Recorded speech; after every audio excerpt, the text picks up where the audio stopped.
ម៉ាស៊ីនឆិតជើងធុងម៉ូទ័រប្រភេទនេះរបៀបកំណត់ល្បឿនខាងក្រៅដោះសោល្បឿនខាងក្នុងកំណត់ម៉ូទ័រវិលបញ្ច្រាសចុចលេខបូកដំឡើងល្បឿនមិនឡើងចុចលេខដកដកល្បឿនគឺបានអញ្ចឹងចុចលេខបូកដំឡើងល្បឿនអស់ត្រឹម 1000 ធុងម៉ូទ័រប្រភេទនឹងគឺជាប់សោល្បឿនខាងក្នុងរបៀបដោះចុចអក្សរ P ឲ្យជាប់រួចចុចអក្សរ S ចេញការ៉េ6ចុចលេខបូកកំណត់យក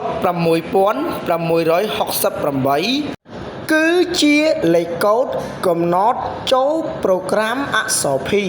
អញ្ចឹងចុចអក្សរ S ចេញ P1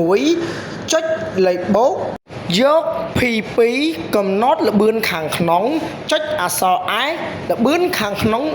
1000 ចុចលេខបូក11ឬឲ្យជាប់ក៏បានដែរសំខាន់យើងកំណត់ល្បឿនខាងក្នុង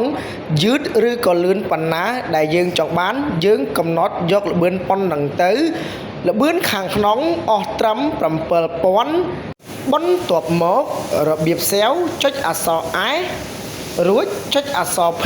ចេញល្បឿនខាងក្រៅ 1000 ចុចលេខបូក11ឬក៏ចុចឲ្យជាប់ក៏បានដែរសំខាន់យើងកំណត់ល្បឿនខាងក្រៅយឺតឬក៏លឿនប៉ុណ្ណាដែលយើងចង់បានយើងកំណត់យកល្បឿនប៉ុណ្ណឹងទៅអញ្ចឹងល្បឿនខាងក្រៅអស់ត្រឹម 7000 ដូចគ្នា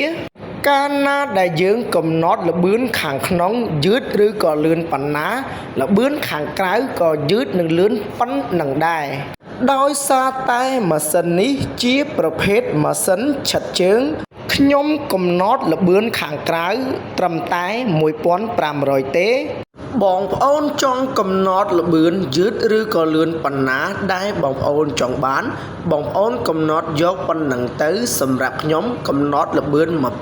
1500 អញ្ចឹងបន្តទៅមុខទៀតរបៀបកំណត់ម៉ូទ័រវិលបញ្ច្រាសជាន់ឈ្នាន់ខាងក្រោមឲ្យម៉ាស៊ីនដំណើរការប្រភេទម៉ាស៊ីនឆិតជើងគឺវាវិលទៅមុខបែបហ្នឹងអញ្ចឹងយើងកំណត់ឲ្យវិលត្រឡប់ថយក្រោយដូចម៉ាស៊ីនម្ជុលមួយ